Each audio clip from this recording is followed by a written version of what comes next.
Hello दोस्तों, नमस्कार। आपका एक बार फिर से एमएससी कैंपस में स्वागत करता हूं। आज के इस वीडियो में हम हिंदी साहित्य के इतिहास का भाग 3 पढ़ेंगे, जिसमें हम पढ़ेंगे रीति काल से संबंधित जितने भी प्रकार से क्वेश्चन बनते हैं उसको देखेंगे और जानेंगे रीति काल को कितने वर्गों में बांटा गया है, इनके कौन कौन से कवि है और उनकी रचनाओं के बारे में भी अध्ययन करेंगे और साथ में जानेंगे रीति काल को अन्य किस नाम से भी हम लोग जानते हैं। आइए शुरुआत करते हैं रीति काल। देखिए, रीति काल जो दिया है, इसमें रीति काल का समय काल है 1650 से 1850 ईस्वी तक। हमने आपको पिछले वीडियो में बताया था कि ये एक मानक समय हम लेकर चलते हैं, लेकिन अलग अलग विद्वानों का अलग अलग विचार होता है वो किस समय से लिया जाता है। अगर हम बात करें रामचंद्र शुक्ल के अनुसार रीति काल का समय अवधि है 1643 से लेकर 1843 ईस्वी तक है। ठीक है, इनके अनुसार कितना है? 1643 से लेकर 1843 ईस्वी तक है। आइए आगे बढ़ते हैं। जो रीति शब्द है सबसे पहले किसने प्रयोग किया था? संस्कृत काव्य शास्त्र में रीति शब्द का प्रयोग सर्वप्रथम आचार्य वामन ने किया था। ठीक है, मतलब अगर बात करें जो रीति काल, जो रीति जो शब्द है, इसको सबसे पहले किसने इस्तेमाल किया था, प्रयोग किया था? तो सबसे पहले वामन ने किया था। ठीक है, आइए, आचार्य वामन ने ही रीति काव्य को काव्य की आत्मा कहा है।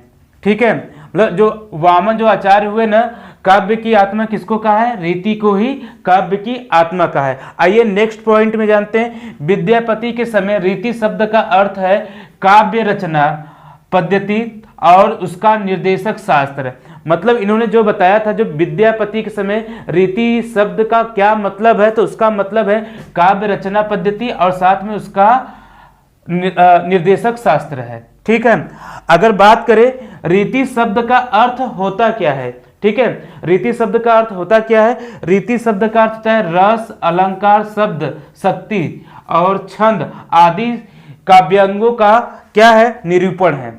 रीति जो शब्द होता है उसमें क्या मिलेगा आपको? रस मिलेगा, अलंकार, शब्द, शक्ति, छंद आदि जो भी काव्य के जितने भी अंग होते हैं यही रीति में ही आते हैं हमारे। ठीक है, ये तो रहा रीति के बारे में जानकारी, जो छोटी जानकारी आपको बहुत ही काम आएगा। कोई भी एग्जाम है यहाँ से क्वेश्चन जरूर पूछता है। ठीक है, आइए हम आगे बढ़ते हैं और जानते हैं कि रीति काल का अन्य और नाम क्या है।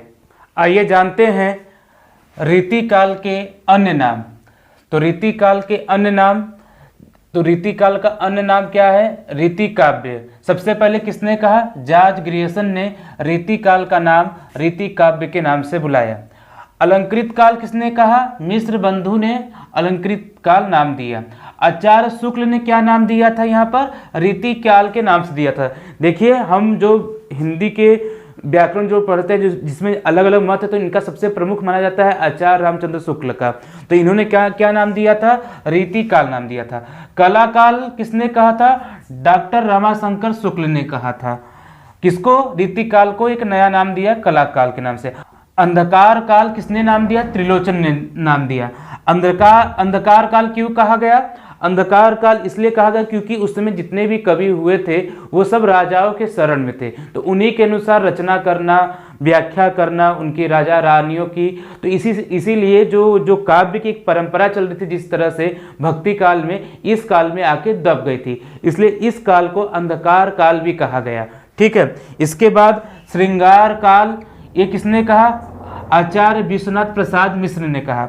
श्रृंगार काल क्यों कहा गया? क्योंकि इस समय राजा रानियों के श्रृंगार पे, मतलब उनके रूप सौंदर्य पे ज़्यादा से ज़्यादा चर्चा की गई है, इसलिए इस काल को श्रृंगार काल भी कहा गया है। रीति काल के वर्गीकरण के बारे में हम लोग जानते हैं। आइए शुरुआत करते हैं। रीति काल को कितने भागों में बांटा गया है? रीति काल को मुख्यतः 3 भागों में बांटा गया है। तो सबसे पहला कौन सा है आपका? रीतिबद्ध है। रीतिबद्ध किसे कहते हैं? रीति में बधे हुए जो कवि हुए थे उन्हीं को रीतिबद्ध कवि कहते हैं। ठीक है, इनमें कौन कौन से कवि आते हैं हमारे?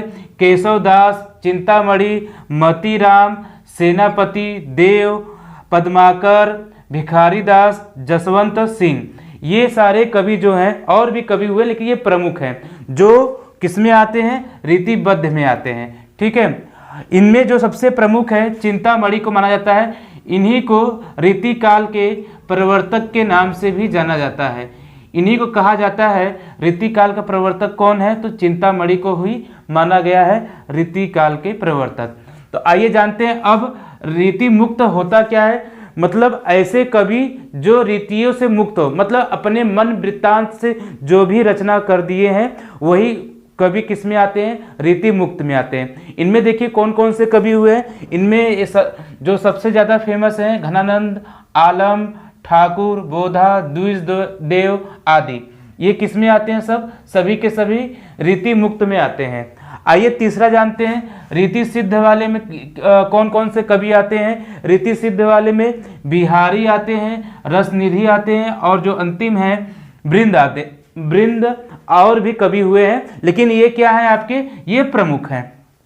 रीति सिद्ध किसे कहते हैं? मतलब कि वो ना मुक्त हो, बद्ध हो, मतलब इन सबका क्या करें? अपने अनुसार, मतलब ऐसी बातें रखे हैं ये सब कि वो सिद्धियों को प्राप्त कर सके, तो इन्हीं को क्या कहते हैं? रीति सिद्ध कवि कहा जाता है। जिनमें प्रमुख कौन है? बिहारी हैं। बिहारी को कहा जाता है कि ये गागर में सागर का भरने का काम करते हैं, क्योंकि इनके छोटे छोटे जो श्लोक हुए, दोहा, छंद हुए, वो ऐसे थे कि एक छोटे से भी अधिक से अधिक अर्थ निकलता है। ठीक है, आइए अब हम जानते हैं रीतिकालीन रचना एवं रचनाकार के बारे में। कौन कौन से इन्होंने रचना किया है, जो सबसे ज़्यादा प्रसिद्ध कौन से हुए हैं, आइए उन्हीं पे चर्चा करते हैं। तो चलिए शुरू करते हैं, रीतिकालीन रचना एवं रचनाकार के बारे में जानते हैं। तो सबसे पहले देखिए हम यहाँ पर जानते हैं चिंतामणि के बारे में। चिंतामणि को रीतिकाल का प्रवर्तक भी कहा जाता है। इनकी कई सारी रचनाएं हुई। सबसे पहले कविकुल, कल्पतरु, ये इनकी प्रमुख रचना है। इसके बाद है इनका रस विलास, काव्य विवेक, श्रृंगार मंजरी, और एक और बचा है छंद विचार है। ठीक है, आइए हम आगे बढ़ते हैं। मतीराम के बारे में आप जानते हैं, जो अगले कवि हैं। इनकी एक रचना है रसराज, ललित ललाम, अलंकार पंचाशिका, और अंतिम है वृत्त कौमुदी।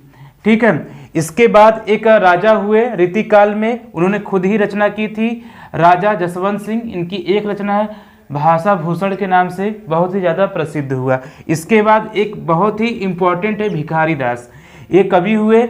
उनकी एक रचना है काव्य निर्णय और एक है श्रृंगार निर्णय। ये दोनों ही उस समय के सबसे फेमस कह सकते हैं आप, मतलब कि इनके बारे में कहा जाए तो ये बहुत ज़्यादा प्रसिद्ध हुए। ठीक है, आइए आगे जानते हैं याकूब खान के बारे में। इनकी एक रचना हुई रसभूषण के नाम से।